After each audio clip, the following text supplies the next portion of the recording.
Pakistan cricket team के पूर्व खिलाड़ी शाहिद अफरीदी के पहलगाम हमले को लेकर विवादित बयान के बाद देश में नाराजगी का माहौल है। शाहिद अफरीदी ने भारत पर ही हमले का आरोप लगाया था। इस पर एआईएमआईएम प्रमुख असदुद्दीन ओवैसी ने सोमवार को प्रेस कॉन्फ्रेंस के दौरान करारा जवाब दिया। ओवैसी से जब अफरीदी के बयान पर सवाल पूछा गया तो उन्होंने तीखी प्रतिक्रिया दी। ओवैसी ने कहा, कौन है ये? नाटक है, मेरे सामने क्या जोकरों का नाम ले रहे हो? उन्होंने पाकिस्तान को आड़े हाथों लेते हुए कहा कि सरकार को पाकिस्तान को फिर से एफएटीएफ यानी कि फाइनेंशियल एक्शन टास्क फोर्स की ग्रे लिस्ट में डलवाना चाहिए। ओवैसी ने पाकिस्तान पर अवैध फंडिंग के जरिए आतंकवाद को बढ़ावा देने का आरोप भी लगाया। बच्चा जो जान दे दिया अपनी, आदिल, वो तो अपनी जान दे दिया ना। फाइनेंशियल एक्शन टास्क फोर्स में उनको ग्रे लिस्ट में लाए। ग्रे लिस्ट में लाए तो उनको ये देखिए, इलीगल पैसों से फाइनेंस करे टेररिज्म ये लोग, और हम लोग पूरा उन पे साइबर अटैक करना।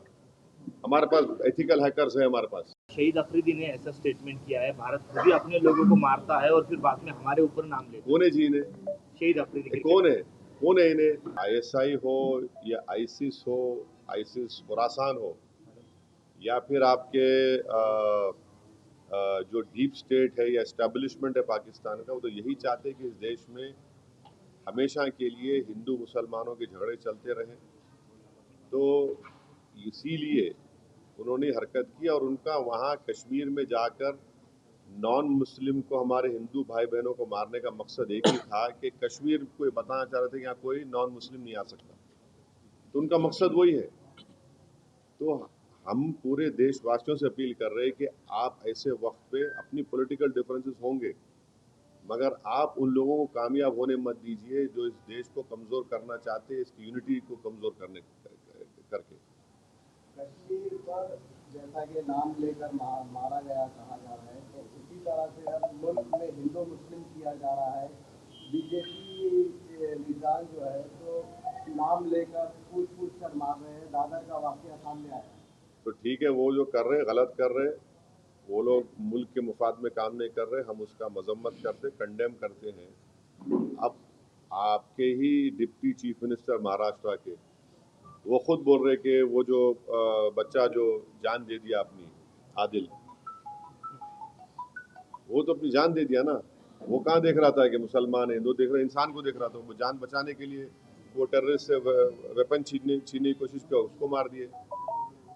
तो ये जो अगर हमारे देश में से कोई कर रहा है, गलत है, ये इसको हम कंडेम करते हैं। सरकारी जो अल्टीमेटम दिया था कि जितने भी पाकिस्तानी हैं उनको अब पाकिस्तान भेजा जाए, वो चले जाए, मगर यहाँ की राज्य सरकार में जो है देवेंद्र फडणवीस बोल रहे कि पूरे गए, और एकनाथ शिंदे जी बोल रहे 160 अभी बाकी है। मेरे को नहीं मालूम है, ये तो गवर्नमेंट को। युद्ध कितना महंगा पड़ेगा भारत को? अरे भाई, अभी गवर्नमेंट को छोड़ो ना, ऐसा लूज टॉक मत करिए। गवर्नमेंट का डिसीजन होगा, गवर्नमेंट पूरा सोच के फैसला करेगी। सुनिए, गवर्नमेंट क्या करेगी नहीं करेगी वो गवर्नमेंट तय करेगी।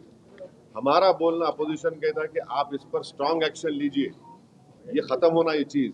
अब वो कैसा एक्शन लेंगे, क्या लेंगे, गवर्नमेंट पे तो थोड़ा आपको तो उनको उन पे छोड़ना पड़ेगा ना। अब ये टीवी चैनल पे एंकर बैठकर ऐसा बोल रहे, ऐसा होगा ऐसा, अरे भाई ये मजाक है क्या? ये ऐसा गवर्नमेंट तय करेगी, क्या डिसीजन होगा वो तय करेंगे। मगर हम मेरा डिमांड ये है कि पाकिस्तान को फिर से एफएटीएफ की ग्रे लिस्ट में लाना जरूरी है। फाइनेंशियल एक्शन टास्क फोर्स में उनको ग्रे लिस्ट में लाए।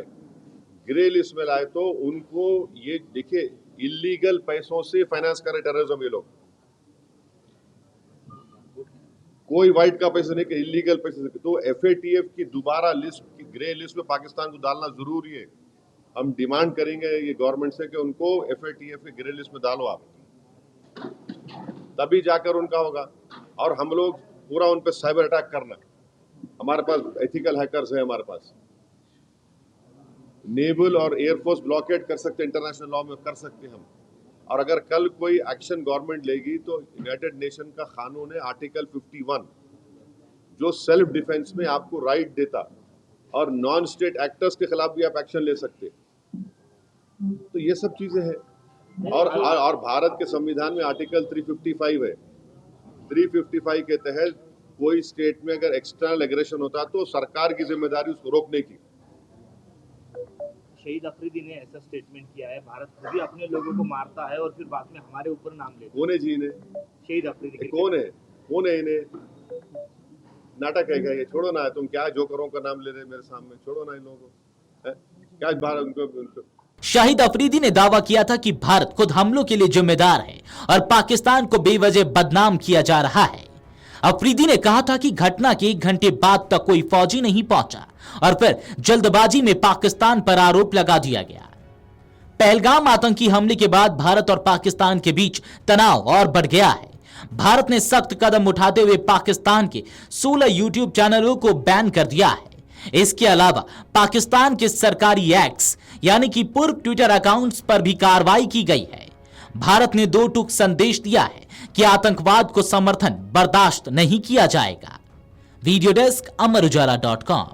अगर आप ये वीडियो YouTube पर देख रहे हैं तो हमारे चैनल को सब्सक्राइब कर बेल आइकन दबाएं और Facebook पर देख रहे हैं तो हमारे पेज को लाइक करें। 8 मिलियन प्लस सब्सक्राइबर, आपके इस भरोसे के लिए बहुत धन्यवाद।